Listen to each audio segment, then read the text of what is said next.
Nous avons si souvent dit que la résurrection est l'exclusive compétence de Dieu. Nous pouvons accomplir beaucoup de réanimations, beaucoup de choses dans le domaine de la respiration artificielle, mais nous ne pouvons rien faire dans les résurrections. Une fois que la mort a pris place, c'est la fin de tout pouvoir et de tout espoir humain. Et alors, c'est à Dieu d'agir. Sinon, il n'y a plus d'issue. Dieu est le Dieu de la résurrection. C'est là sa prérogative exclusive. De sorte que tout ce qui est réellement une œuvre de Dieu porte cette marque, que rien d'autre ne peut expliquer sinon une vie indestructible et impérissable. Il y a là quelque chose qui est plus que de l'homme. Parfois, l'homme pénètre dans les choses de Dieu, usurpant la place de Dieu dans sa Jérusalem par rapport à son témoignage. Et alors commence la mort et la destruction. Met fin au développement. Dieu livre la chose à la mort.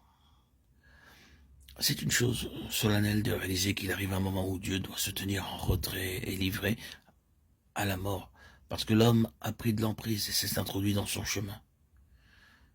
Mais quand l'homme fait cela, les feux du jugement opèrent. Le résultat d'une telle ingérence à l'égard de Dieu se réglera de lui-même. Et alors, quand cette œuvre de purification par le feu est accomplie, Dieu revient et produit une résurrection. C'est là l'histoire de bien des choses avec lesquelles Dieu a commencé, mais desquelles, dans le cours des événements, il a dû se tenir à l'écart. Et puis, à nouveau, il a fait son entrée. Il en est ainsi. Et c'est parfois comme cela dans les vies chrétiennes individuelles. Dieu constate qu'il ne peut aller plus loin. Il est allé aussi loin qu'il a pu. Maintenant, il est entravé. Il y a là une volonté qui refuse de se soumettre à lui. Il y a là quelque chose qui ne veut pas céder devant Dieu. Il se tient en retrait, et que ce soit pendant toute la durée de longues décades, le Seigneur n'abandonne pas la partie. Voyez le témoignage des 40 ans d'Israël dans le désert et des 70 ans de captivité, de longues années de stérilité, de dénuement et de désolation.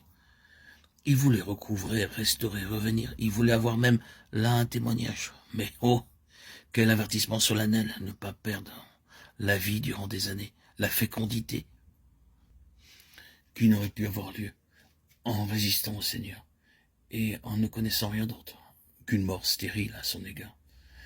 Quelque chose que Dieu a accompli est un témoignage au fait que Dieu ressuscite. Non pas ce que l'homme a accompli pour Dieu, mais ce que Dieu lui-même a réalisé. Et plus encore, un témoignage de vie. Non seulement concernant ce que Dieu a fait, mais de ce Dieu fera par le moyen de ce qu'il a fait.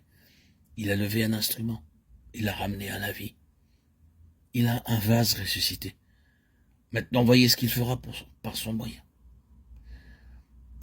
Un témoignage de vie, c'est là, assurément, le triomphe glorieux de la Jérusalem ultime, descendant du ciel d'auprès de Dieu. Quelle histoire mouvementée a eu ce nom de Jérusalem. Mais finalement, il y a le triomphe en rapport avec ce nom même. Il ne représente plus ou ne symbolise plus la défaite, la faillite et la tragédie. Il est maintenant le symbole du triomphe de Dieu.